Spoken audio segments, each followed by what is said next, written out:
अपने प्रतिनिधि को अच्छे चुने, एजुकेटेड प्रतिनिधि चुने और ये ज़मीन से जुड़े हुए बंदे को चुने जो आपके साथ आपके इसको प्रॉब्लम को समझ सके। अगर आप क्रिमिनल माइंड चुनेंगे और अनएजुकेटेड चुनेंगे तो आप उससे आपका विकास नहीं होना है। आप ऐसे बंदे को चुने जो आपके घर पे आपके वोट मांगने आए तो आपकी प्रॉब्लम को, ये तो मैं चाहता हूँ कि शिक्षित हों लोग ताकि नेता अच्छे चुने, क्रिमिनल ना चुने। क्रिमिनल चुनेंगे तो उनकी नीति क्या होगी? क्राइम करना। और शिक्षित नेता चुनेंगे तो शिक्षित जब नेता चुनेंगे तो क्या वो शिक्षा पर ध्यान देंगे, लोगों के पास माइंड आएगा, अकल आएगा, स्किल्ड वर्कर बनेंगे, स्किल्ड काम करेंगे। प्रेस वार्ता का मेन उद्देश्य ये है कि 2021 के बाद मैं प्लानिंग किया कि इलेक्शन फाइट करना है मेरे को, और यहाँ पे हायाघाट विधानसभा से प्लानिंग कर रहा हूँ मैं। 84 नंबर है, कॉन्स्टिट्यूशन नंबर 84। और वो ये है कि मैं काफ़ी टाइम से देख रहा हूँ कि लोग प्रतिनिधि चुनते हैं और वो प्रतिनिधि एक्चुअल में विकास के नाम पे कुछ काम करते नहीं हैं। और काफ़ी दिन से सिलसिला चल रहा है, कोई 5 साल, कोई 10 साल, कोई 15 साल, 20 साल विधायक रहने के बाद भी इस क्षेत्र में किसी तरह का कोई विकास दिखने को नहीं मिला।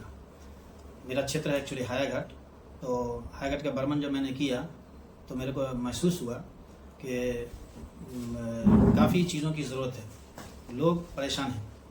और मुझे लगा, और वहाँ के लोगों ने भी मुझे प्रमोट करने की कोशिश की। एक्चुअली मेरा ख्याल नहीं था इसमें पॉलिटिक्स में आने का, लेकिन अब मैंने प्लान इसलिए किया, लास्ट फरवरी से मैंने प्लान किया कि पॉलिटिक्स में आना चाहिए। जब तक अब वेल एजुकेटेड लोग और शिक्षित क्रिमिनल माइंड रिमूव करके ऐसे बंदे सब नहीं रहेंगे, कूल माइंड जब तक नहीं आएंगे तब तक इस तरह का मतलब विकास नाम नहीं होगा। कौन सी पार्टी से आप चुनाव लड़ेंगे सर? हाँ, पार्टी एक्चुअली अभी तक डिसाइड नहीं है। एक्चुअली महागठबंधन में मैंने प्लान किया है, महागठबंधन से लड़ूंगा।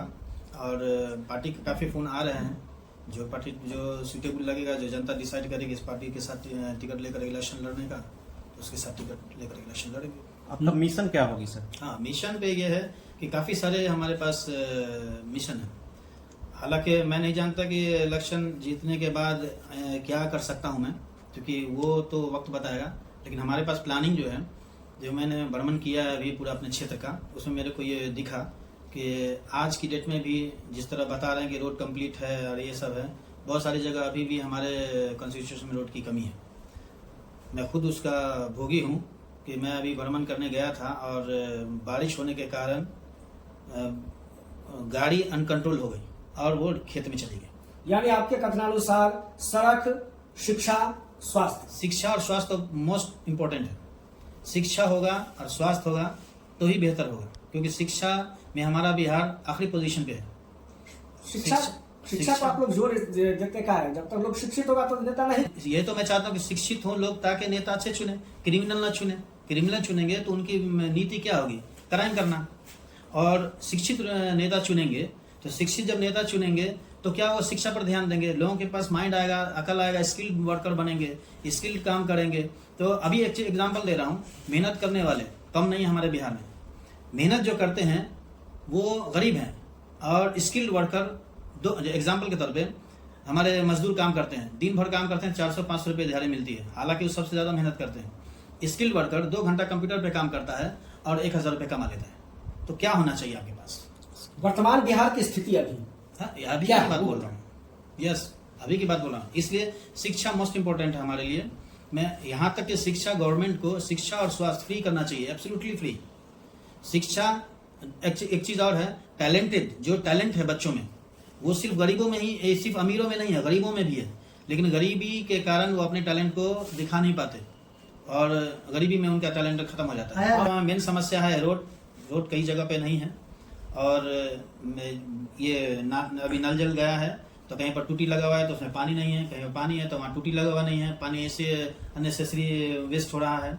और सबसे अच्छी बात मैं आपको बता दूं कि सिधौली विधानसभा में, सिधौली पंचायत में, जहाँ के वर्तमान में माननीय विधायक जी हैं, उनका घर उधर ही है, वो उनके पंचायत में 2 फुट पानी लगा हुआ रहता है रोड पे। मैं खुद गया हूँ अपनी टीम के साथ, और बरसात में भी गया हूँ, मैंने देखा है।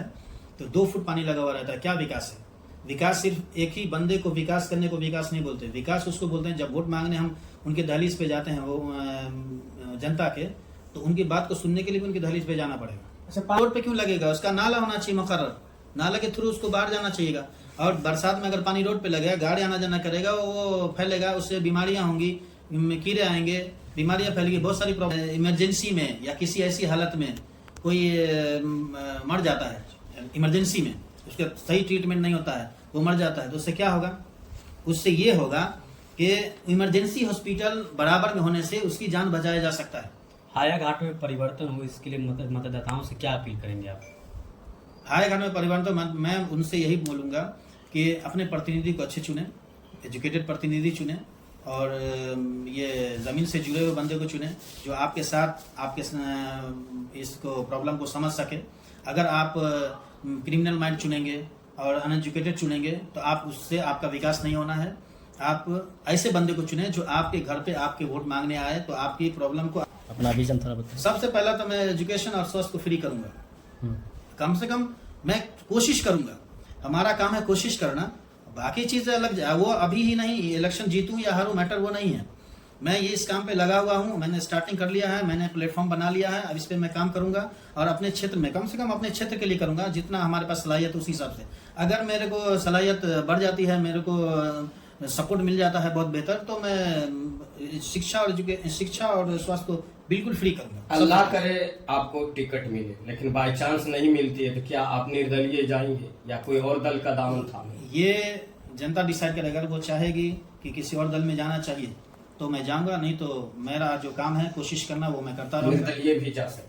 नहीं, निर्दलीय वो तो देखेंगे, नहीं तो जरूरी नहीं कि इलेक्शन में रह करके ही काम किया जा सके, उसके बगैर भी किया जा सकता है। सेवा जारी रहेगा मेरा, क्योंकि ये एक बहाना है हमारे पास लोगों के पास बहुत करीब जाने का, तो इसलिए मैं कोशिश कर रहा हूँ। अगर ऐसा मुमकिन है, नहीं हो पाता है, तो मैं ऐसे सेवा जारी रखूंगा, लोगों के पास मिलता रहूंगा, लोगों की समस्या को देखता रहूंगा, जो मुमकिन कोशिश होगी वो सॉल्व करूंगा हमारी सलाहियत के हिसाब से। अगर कोई और पार्टी से मौका मिले तो? पार्टी, काम करने वाली पार्टी अगर मुझे ऑफर करेगी तो मैं जरूर जाऊंगा, और सिर्फ बदनाम करने वाली पार्टी ऑफर करेगी तो आई एम सॉरी। हायाघाट के लोगों से क्या अपील रहेंगे आपकी? हायाघाट के लोगों से अपील करूंगा कि मैं इस पाइपलाइन में आ चुका हूं, मैं भी वेटिंग लिस्ट में हूं। अगर आपको लगता है कि मैं बेहतर करने के इच्छुक हूं, आपको विश्वास है ऐसा, तो आप हमको जरूर चुनिए, और अगर आपको लगता है कि मैं इस तरह नहीं हूं तो आप अच्छे प्रतिनिधि जरूर चुनिए। सर, हायाघाट क्षेत्र में आप भ्रमण किए हैं, तो वहाँ सबसे अच्छा जो विकास का जो कार्य हुआ है, कौन कौन सा कार्य हुआ है? हाँ, क्या विकास का कार्य है तो मैं जानने की कोशिश, मैं हर पंचायत में गया हूँ, किसी भी पंचायत में इमरजेंसी सेवा नहीं है, रोड की हालत वैसी जर्जर है अभी भी है, और अभी मैंने बताया पानी की हालत वैसे ही है, 8 घंटा 24 घंटे में 8 घंटा बिजली है, तो क्या विकास? अब इसको विकास बोलते हैं। उसके बाद अब एजुकेशन पे आइए। एजुकेशन के लिए लोग, बच्चों को दूर स्कूल जाना पड़ता है, और स्कूल के नाम पे पढ़ाई लिखाई अब बिल्कुल भी जीरो है। वहाँ अब लोग मूव कर रहे हैं प्राइवेट स्कूलों में, हालांकि सरकार इस स्कूलों पे पढ़ाई लिखाई में काफी पैसे खर्च कर रही है। सर, वैकेंसी पे वैकेंसी आ रही है, शिक्षक लोग बीपीएससी के तहत आ रहे हैं, अच्छे एजुकेटेड जो लोग होते हैं वो सब शिक्षक आ रहे हैं, फिर बिहार में शिक्षक की बहाली कैसे कर सकते हैं? नहीं, मैंने ये नहीं बोला कि शिक्षक नहीं आ रहे हैं, शिक्षक आ रहे हैं, लेकिन क्या है, वो शिक्षक पढ़ाएंगे तभी तो एजुकेशन आएगा ना। पढ़े जब वो शिक्षक, अपने एग्जाम्पल में दे रहा हूँ, हर बंदा मेहनत और ईमानदारी से अगर काम करे तो आपको क्या लगता है कि विकास नहीं होगा? अगर प्रशासन ये सोच ले कि क्राइम नहीं होना, तो क्या क्राइम बंद नहीं होगा? क्राइम बढ़ता है कैसे? बेरोजगारी से। बेरोजगारी खत्म होगी, रोजगार मिलेगा, क्राइम बंद हो जाएगा ऑटोमेटिकली, और भ्रष्टाचार बंद होगा, महंगाई बंद हो जाएगा। और इन सब चीज को जानने के लिए